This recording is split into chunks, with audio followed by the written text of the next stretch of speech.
Just to add a little bit to the other video, if you want to invest in gold and silver coins for numismatic value, you should just do that for the love of it, let's say, because you like those things. Don't think about them as an investment, because that's just not the way these things work. Right now you have a bullion market that's moving like this. It's moving up, let's say this is number of euros per kilo of gold. It's moving up considerably in a hockey stick type fashion, and that happened last week and it happened before, and it's only going to move up. Every serious investor knows that the dollar oil peg is on the thread, which means that if you want to have your value guaranteed, if you have dollars and you want to have its value guaranteed, you should get out of it. You should buy oil, you should buy gold, you should buy copper, silver, aluminium, anything that's tangible, that cannot be made up, created out of thin air, and that will be something that's liquid in the future. Now, one of the most liquid assets, of course, is gold and silver, because they are being traded every day. That's why you have this graph, because you have a market, and maybe this market is a false market because it's the COMEX with lots of paper gold.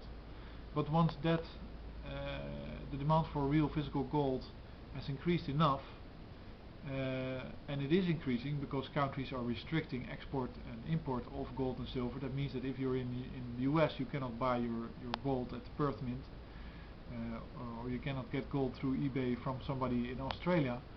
It will be sent back.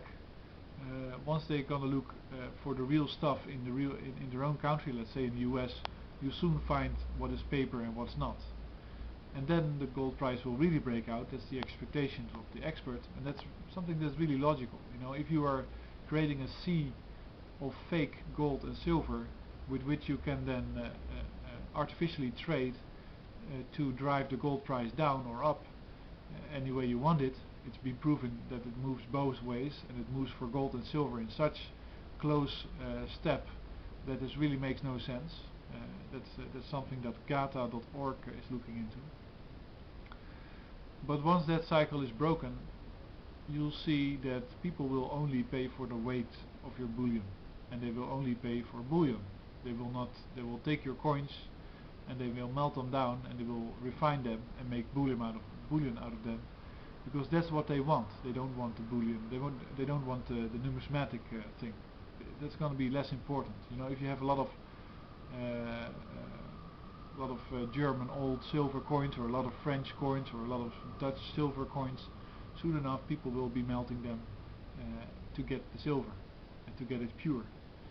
So that's what I was really talking about, and I don't think it's good advice to tell people that they should buy numismatic coins and focus on the numismatic value, which is let's say the spot plus a large premium, and then be content because the fluctuations of the spot price will not be reflected in the numismatic price.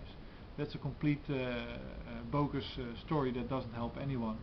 Right now what everybody should do, in my opinion, is buy gold, silver, platinum, palladium, and buy bullion coins, and buy them physically, own them yourself, and then you will be storing your wealth in a way that can stand the period that we're going into.